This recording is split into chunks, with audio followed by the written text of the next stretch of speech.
नमस्कार दोस्तों, मैं आपका आकाश दुबे एक बार फिर से आपके सामने मैं कुछ ऐसी टेक्निक्स लेके आया हूं जो शायद आपको आगे आने वाले समय में हेल्प करे। तो आइए चलते हैं इस नए वीडियो की तरफ, जहां पर मैं आपको बताने वाला हूं कि आज जो मार्केट में हो रहा है उससे किस तरह से आप अपने को फायदा पहुंचाएं।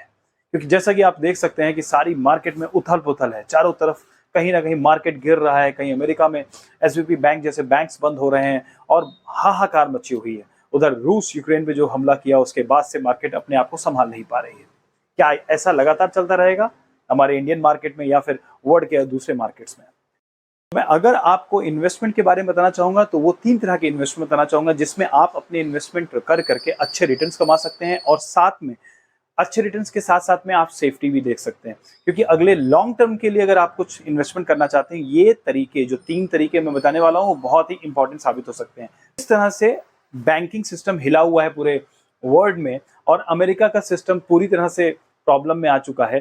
फाइनेंशियल सिस्टम जहां पे हर टाइम फेड जो है वहां का इंटरेस्ट रेट इंक्रीज कर रहा है और इन्फ्लेशन हाई होता जा रहा है। उसकी वजह से जो भी इस अमेरिका के सिस्टम से जुड़े हुए हैं, अमेरिका से किसी भी तरह से फाइनेंशियल टर्म में जुड़े हुए हैं, उन सारे देशों को कहीं ना कहीं इफेक्ट हो रहा है और उनकी मार्केट भी कहीं ना कहीं गिरती जा रही है। तो जिस तरह से अभी आप देख रहे हैं कि हमारी जो स्टॉक मार्केट है वो 18,000 से लुढ़क करके कहाँ 16,000 पॉइंट पे चल रही है, 16,900 16,700 पे चल रही है। तो इसी तरह से अभी आगे आने वाले समय में ये देखने को मिल सकता है कि हमारी मार्केट और भी डाउन जा सकती है, 16,500 16,700 तक भी, 16,200 तक भी जा सकती है। और वैसे ही बैंकिंग सिस्टम में भी इफेक्ट आपको देखने को मिल सकता है।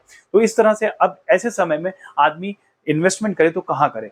बैंक अच्छा इंटरेस्ट नहीं दे रहे हैं, जो कि 4 या 5% का इंटरेस्ट दे रहे हैं। एफडी में डालते हैं तो 7 से 8% का इंटरेस्ट मिलता है। तो इस तरह से इन्वेस्टमेंट कहाँ करें जहां पे आपको सेफ रिटर्न्स मिल सके?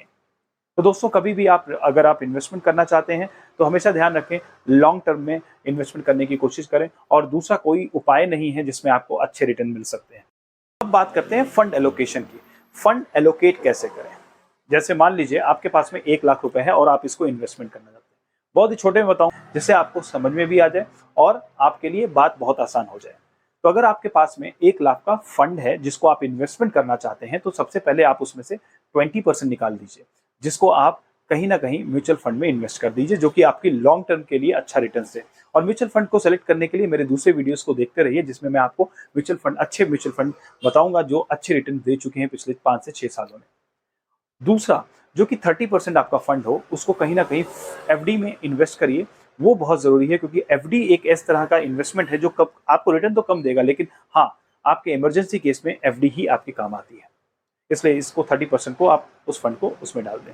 अब इसके पास जो बचता है वो 50% होता है। 50% को मैं हमेशा कहता हूं कि अपने इस फंड को बैंक में रखने के बजाय या फिर किसी और जगह पे इन्वेस्ट करने के बजाय आप इसको ईटीएफ में इन्वेस्ट करिए। मैं स्टॉक मार्केट में नहीं कहता हूं, क्यों? क्योंकि स्टॉक मार्केट में आपके पास में शायद समय ना हो बार बार मार्केट चेक करने का, बार बार मार्केट की वोलेटिलिटी को चेक करने का। तो इसलिए सेफेस्ट जो तरीका है वो आप ईटीएफ में जा सकते हैं। और ईटीएफ में जैसे कि इंडेक्स फंड्स होते हैं, जैसे कि निफ्टी 20 हो गया, आईटी 20 हो गया, और अलग अलग सेक्टर के अलग अलग उनके ईटीएफ्स होते हैं। तो आप जीरोधा में या किसी भी ब्रोकेज अकाउंट को ओपन करके उसके बाद में आप ईटीएफ में डायरेक्टली इन्वेस्टमेंट कर सकते हैं। और सबसे अच्छी बात यह है कि जो एमएफ और ईटीएफ में डिफरेंस होता है, एमएफ में आप डायरेक्ट अपने पैसे को विड्रॉ नहीं कर सकते हैं, लेकिन ईटीएफ जब आप इन्वेस्ट करते हैं तो आप कभी भी आप फ्री होते हैं कि आप पैसे विड्रॉ कर सकते हैं। क्योंकि एमएफ जो होता है वो कहीं ना कहीं लॉकिंग पीरियड के साथ में आप उसमें इन्वेस्टमेंट करते हैं, लॉन्ग टर्म के लिए करते हैं, और वहां पर आपका एक फंड मैनेजर होता है जिसके चार्जेस आपको देने पड़ते हैं। उसके चार्जेस कुछ 1% से 2% के बीच में होते हैं। वो आपके चार्जेस लेता है और साथ में आपके फंड को मैनेज करता रहता है लॉन्ग टर्म के लिए। यहाँ पे क्या है, आप सीधे एक जीरोधा में अकाउंट खोलते हैं और अपने इन्वेस्टमेंट्स में करते हैं। ईटीएफ में आप पैसे डालते हैं, जो भी उस दिन का जो उसके स्टॉक की वैल्यू होती है, मीन्स उस ईटीएफ की वैल्यू होती है, उसके अकॉर्डिंग आप नंबर ऑफ ईटीएफ परचेज करते हैं। और जब उसका रेट बढ़ जाता है तो आप कभी भी उसका रेट बढ़ने के बाद अपने पैसे को विड्रॉ कर सकते हैं। सेम ये टेक्निक आप लॉन्ग टर्म के लिए कर सकते हैं, और अगर आप चाहते हैं कि कहीं आपको इमरजेंसी हुई तो उसके लिए भी आप ले सकते हैं। तो ये 3 रास्ते हैं वो आपको बैंकिंग सिस्टम के अलावा एक अच्छा रिटर्न दे सकते हैं आपके इन्वेस्टमेंट पे। तो दोस्तों, अगर ऐसे ही अच्छी अच्छी इन्वेस्टमेंट प्लानिंग के बारे में आपको बात करनी है तो जहां तक मैं मेरी नॉलेज है और जहाँ तक मेरी स्टडीज़ है उसके अकॉर्डिंग मैं आपको अच्छे अच्छे टिप्स दूंगा। और आप मेरे इस वीडियो के साथ बने रहें, लाइक करें, शेयर करें और जितना हो सके इसको सब्सक्राइब करें। Thank you very much.